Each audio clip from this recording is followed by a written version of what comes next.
Hello viewers, இன்றைக்கி நம்ம பார்க்க போகிறது மட்டன் பிரியாணி கூட ஃபிஷ் ஃப்ரை, சிக்கன் பக்கோடா இது தான் பார்க்க போகிறோம். இன்றைக்கி நான் எடுத்திருக்க அரிசி basmati rice India gate super. அது 14 டம்ளர் அளவுக்கு எடுத்திருக்கேன் நான். அதுக்கு எவ்வளோ எண்ணெய் ஊற்றுறோம் அப்படின்னு சொன்னால், 1 கிலோவுக்கு சாதாரணமாக 200 ml 200 கிராம் எண்ணெய் ஊற்றினா போகிறோம். அது உங்களுக்கு எவ்வளோ தேவையோ அந்த அளவுக்கு போடுங்க. மட்டன் நான் 2 கிலோ எடுத்திருக்கேன். இந்த அரிசிக்கு நான் 2 கிலோ மட்டன் எடுத்திருக்கேன். வெங்காயம் 1 கிலோ வெங்காயம் எடுத்திருக்கேன். தக்காளி 3/4 கிலோ தக்காளி எடுத்திருக்கேன். பச்சை மிளகாய் எப்பயுமே 1 டம்ளரோ இல்லை 1 அழாக்கோ அது எடுக்கும்போது அதுக்கு 1 போட்டோம்னாலே போகிறோம். அந்த கணக்கில் எடுத்திருக்கேன். ஒரு புதினா 1 கட்டும், ஒரு கொத்தமல்லி 1 கட்டும் எடுத்திருக்கேன். இஞ்சி பூண்டு 2 பேஸ்டாக்கி 1/4 கிலோ அளவுக்கு எடுத்திருக்கேன்.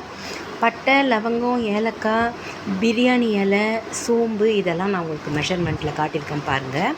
அதுக்கப்புறமா பிரியாணி மசாலா, அது சக்தி மசாலா ரோஸ் கலரில் ஒரு பேக்கெட் வரும். அது ரொம்ப ஃப்ளேவர் நல்லாயிருக்கு. ப்ளூ ஒன்று வருது, ரோஸ் ஒன்று வருது.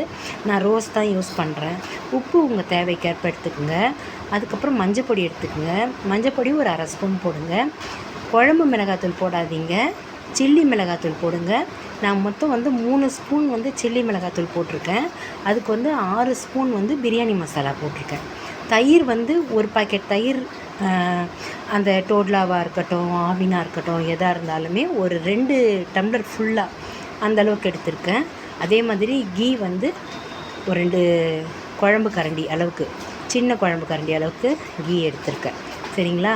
இப்போ ஃபஸ்ட்டு என்ன பண்ண போகிறேன் அப்படின்னு சொன்னிங்கன்னா, முதல்ல கறியை 5 விசில், அதில் இஞ்சி பூண்டு பேஸ்ட்டு, மஞ்சத்தூள், உப்பு, அப்புறம் அதுக்கேற்ற அளவுக்கு மிளகாத்தூள் போட்டு முதல்ல ஒரு 5 விசில் வச்சு 1 டம்ளர் தண்ணி ஊற்றி அதை வேக வச்சு எடுத்துக்கலாம்.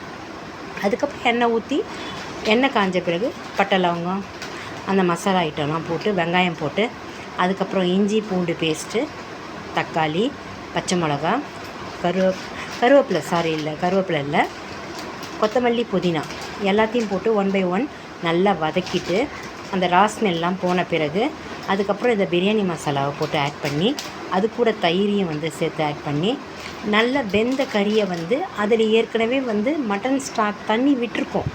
அந்த தண்ணியை நீங்கள் அளவு எடுத்துக்கோங்க. 1 டம்ளர் அரிசிக்கு 1.5 டம்ளர் தண்ணி அதை எடுத்துக்கோங்க. அதை எடுத்து ஊற்றி 3/4 பதம் அரிசி வெந்த உடனே நீங்கள் டம் போடுங்க. கீழே தவா வச்சுருங்க. மேலே லிட்டு மேலே ஒரு பெரிய அடிகனமான பாத்திரத்தில் தண்ணி வச்சு அதை வெயிட் போடுங்க. போட்டிங்கன்னா அது கரெக்டாக 15 மினிட்ஸு அந்த மாதிரியும் போடலாம். குக்கர் மூடி போட்டு வெயிட் போடலாம். தேங்க்யூ ஃபார் வாட்சிங். Like, share and subscribe. கூட இதில் சிக்கன் பக்கோடா இருக்குது, ஃபிஷ் ஃப்ரை இருக்குது. ஃபிஷ் ஃப்ரை எப்பயும் நம்ம பார்த்தது தான். அதில் ஃபிஷ் ஃப்ரை மசாலா போட்டு செஞ்சுருக்கேன். அவ்வளோதாங்க. வியூவர்ஸ், பார்த்து டேஸ்ட் பண்ணுங்கள்.